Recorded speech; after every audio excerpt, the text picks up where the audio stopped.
everyone, I'm Eric Bolling. Welcome to Cashin In. Our Cashin In crew this week: Jonathan Hoenig, Michelle Fields, Kimberly Guilfoyle, and Juan Williams. Welcome, everybody. The Obamacare hits just keep on coming, from embarrassing low enrollment numbers to a fix that many say just won't stick. And now Sir Charles is saying all this mess is leading to this. We have not just Obamacare unraveling, not just the Obama administration unraveling, not just the Democratic majority in the Senate, but we could be looking at the collapse of American liberalism. Michelle, that's a big statement. Liberalism, kind of like a cancer, it doesn't necessarily go away, maybe goes in remission, but what do you say? Well, look, I think a lot of people thought that Obama would be liberalism's reviver and savior, but instead I think what Obama's doing is digging its grave. You know, the main key component of liberal philosophy is that they believe that the government is better equipped than the private industry at handling important parts of our lives, and I think this Obamacare rollout undermines that notion.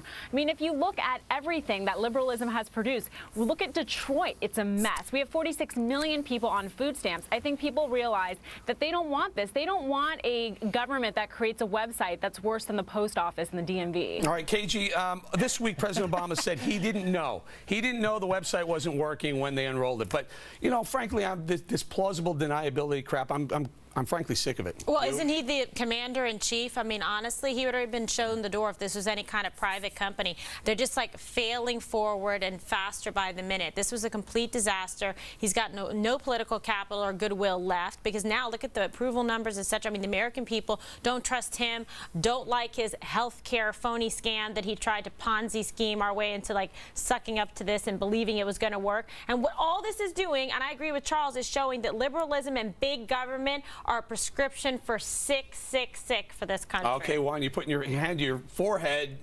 What's working? You know, this is, you know, I'm listening to you guys and I'm thinking this is premature ebullition. You know, this is just too much celebration on the right. Like somehow the right thinks, oh, this is it, game over, we won. I remember a few weeks ago with the shutdown, you guys were totally in the tank. But you know what? The president said it himself. He fumbled. He made a huge mistake. This one's on him, not on the Republicans who've been trying to obstruct. That's the first thing he's been right about. Yeah. Well, he's absolutely right. But let me just tell you, let me finish the point. Yep. That what we have right now, and you know, you just heard a moment ago, oh, the government does nothing right. Small government at all times. I don't hear anybody saying that about Social Security, Medicare, the U.S. military. I just don't hear it at all. I have a hunch we have one guy who may say something about that. John, go ahead.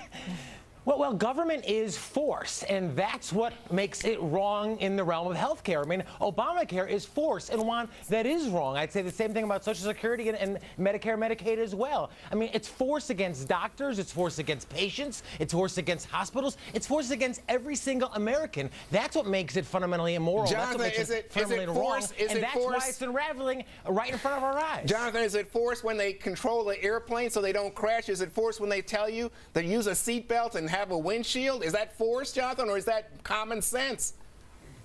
I think that's force, and I think it's a long stretch between saying mandating control over the roads and forcing people to participate in a program simply because they're alive. Right. Michelle, we're getting off topic. Let's talk about what's really going on. We're spending a lot more money on food stamps. We're spending more money on welfare programs. Our budget keeps going higher and higher and higher. Do me a favor, guys. Pull up... First, pull up his President Obama's. Do you trust him? Pull this poll up first. I'm going to do a couple of these very quickly. Do you trust him? Here it is. Look at this. Now, 44%. In just since October 1st, he's lost 10% of the American people thinking that they can trust him. Give me the next one. His approval rating. President Obama's approval rating from 2009 was 65%, and now 40%. Some polls have him breaking that 40% level, a record 39%. Michelle, is this working? Is big government liberalism working? No, it's not working. I mean, we have 69 million Americans that are dependent on the government for some form of a subsidy. We have $17 trillion in debt. This is the result of big government. Obama says he didn't know that this was such a mess. Well, that's the problem with big government, that the guy at the top doesn't even know what's happening because the government is far too big. And you know, last week, Eric, you compared this to a football team or any sports team. If the guy at the top gets in trouble, the coach ends up getting in trouble. He takes responsibility. He gets fired. President Obama doesn't. He gets fired. President Obama doesn't. Hold on. Instead, He fires the water boy. Right. That's what he does. Kimberly, the low-level person. If President Obama were CEO Obama and Obamacare were Obamacare Inc., and the president delivered what he delivered this week on Thursday, saying, I just didn't know, oops, my bad. What would the board members do? What would the shareholders do? Even if you scaled that grade up on a curve, it'd still be an F. I mean, they would fire him. I mean, honest to God, it just really begs the question. Is it the worst president ever? Well, he's certainly the most destructive president we've had in terms of tearing apart this country and all of the freedoms that we have fought for. He hasn't been able to make government programs work. It's true. The most destructive president, is that what you said? I do believe that. Oh, my God. I do this is over the top. So Juan, tell us why he's not. I mean, wait a minute. We are on, you know the name of this show? This show is called Cashin In, Eric Bolling. Have you noticed Wall Street this week? Wall Street's doing bonkers. Have you noticed the economic indicators in this country? Have you noticed the price of gasoline? You know what? Who saved this country in terms of economic recession? Have you noticed the labor participation rate? Yeah, yes. You know what it is, Juan? Yes. You know what? It's the lowest right now since who? Since who? I don't even Jimmy know. Carter. All right, so the other worst president ever. Yeah, and we have an aging society, but you don't take that into account because all you want to do is bum Obama. Go ahead, John. Well, the reason, unfortunately, that the GOP, in my opinion, Eric, is losing on this issue of government involvement in health care is that they're not proposing a real alternative to the president. Good point. I agree with Jonathan. Okay. Well, and thank you, Juan. I mean, yes, unfortunately, your point. It's Bush who came up with the prescription drug plan. It's a lot of Republicans who say we need to extend Medicare, Medicaid, all these Social Security safety nets. So if the Republicans want to win, they should be advocating for freedom in health care, not just a watered-down versions of government's Obama's fascist control. You know, Michelle, I'm going to disagree. Wait, are you for that? Are you for a free market? I am a free market guy, but I know that there are excesses to cap. I know that there are times when Wall Street fails. I know there are times when workers are exploited, and we need government as a helping hand. A social safety net needs to be in place for a government. It's not a helping hand, Juan. That's the whole point. We don't have a safety net. It has become so big. We should be promoting policies that lift people out of poverty. Instead, what are we doing? We're promoting policies that make people feel better living in poverty. They make them feel more comfortable living in poverty. That's what they do. Helping hand. So you want children starving? That's what we should do. Kick the children to the curb. No. Oh my God. Can we just hold on, guys? Get out of here. Unbelievable straw man. Stop. Can we just be clear? No one wants starving children. No one on this show.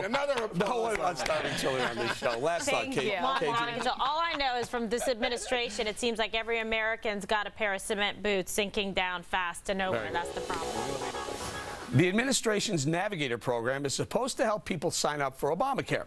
But now this shocking undercover video has Republican Senator John Cornyn calling for an immediate end to the program. Lie because your premiums will be high. I always allow man. And here's one telling undercover enrollee to lie about his taxes and his income. Don't get yourself in trouble by declaring it now. At least 3 workers reportedly have been suspended and 1 fired as a result of this video. But Jonathan, you say scrap the whole program? Yeah, I mean, Eric, do you need a government-appointed navigator to help you choose what cell phone to buy, you know, what computer to buy, what house to buy, what restaurant to go to? No. I mean, in a free country, we make these decisions on our own. But, of course, Obama, I guess, like Juan, doesn't believe that free people can make their own decisions. They're idiots, right? So we need to get these government-appointed navigators, which really are just thugs. They're political thugs, spreading progressive and democratic philosophy, encouraging people to lie and defraud the IRS. And Boy Scouts who help old ladies across the street, they're thugs who are going to mug the old lady. All these people are trying to do is help folks properly. Hold on there, my man. Did you watch the tape? Did you watch the tape? Did you listen? Here's what she said. What are you talking about? Hold on. Go ahead and lie about your income. She said he was going to get in trouble now because he'd already declared it in the past. Juan, trust me, she goes on to say, you should do it. I do it too. She literally says, I lie on mine as well. Are you shocked by this? Because they haven't even ever denied that they allow people with felony convictions. So if you go into a court of law and you take the witness stand, that's a crime of moral turpitude. The jury's instructed that you probably shouldn't believe that person because they're a thief or a liar, they have a felony conviction. That's the person that's telling you, oh, it gets better. And then there's people that work for them that have ties to Acorn. I mean, is this a joke? It's such a scam. And they're collecting personal data about Americans so they can use this for future elections. You know, Michelle, the American people aren't accepting these either. Take a look at this. this poll. 86% of the people say this is unacceptable. When 86% of the people agree on anything, I guess it's time to really start thinking about scrapping this program.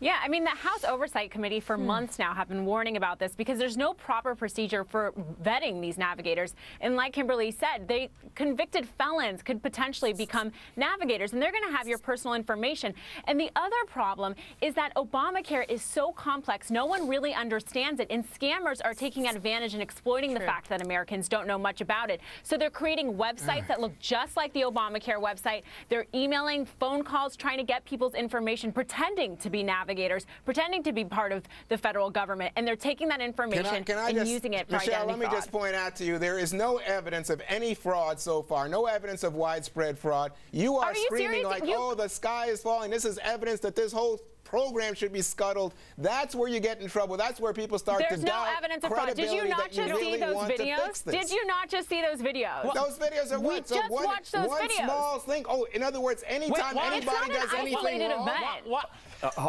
Go ahead, John. Juan said it was one small thing after the first video was released. Now another video is released. It's only a month into this program. It's happening across the entire program, and it's not just because of the training of these navigators. It's inherent in the nature of navigators themselves. Again, individuals in a free market make their own choices. It's not government's role to help them decide what health insurance to buy. I want to stay with you, Jonathan, for a second. Pull up the next full screen. Talking about privacy, Michelle brought this point up, and it's a very good point. Look at this. The American people, 42% say they feel not at all confident that your privacy is going to be protected. Kimberly points out some of them are frauds, they're convicted felons and whatnot. John, should we trust these people with our very, very important information? I sure as hell wouldn't, Eric. I mean, you can't trust the website. We've already seen there's tremendous security breaches there. But again, this is not because the website needs to be strengthened or the security navigators have to be better trained. It's inherent of the nature of government control writ large. Individuals don't have those choices to make their own decisions. They only don't have the choice to have $100 million of taxpayer money going to these, what I think are political thugs, Obamacare navigators. The people who are involved in this navigator program are the same people who are part of Acorn. So I want to ask you, Juan, are you okay with people from Acorn having your personal information? In other words, Michelle, anybody who's ever been involved in Acorn is now to be indicted. They're a suspect. I mean, come on, this is so wild. That's like saying anybody who's ever been on Wall Street, oh, gee, you know what? That's your default go-to the wall. Let's trash Wall Street a little bit. Kimberly, bring it home. Okay, Battleground Texas is just one of a dozen groups like this, and this is you think it's a benign purpose to just say, oh, let me help Americans register. It's not. It's much more nefarious than that. They're trying to register voters. They're trying to get all of the data mining, polling information, register African Americans, Latino. This is like gearing up for the next big battle that they're going to face. That's what this is really about. Recommending to do something different on your taxes is recommending you commit fraud. We're going to have to read this.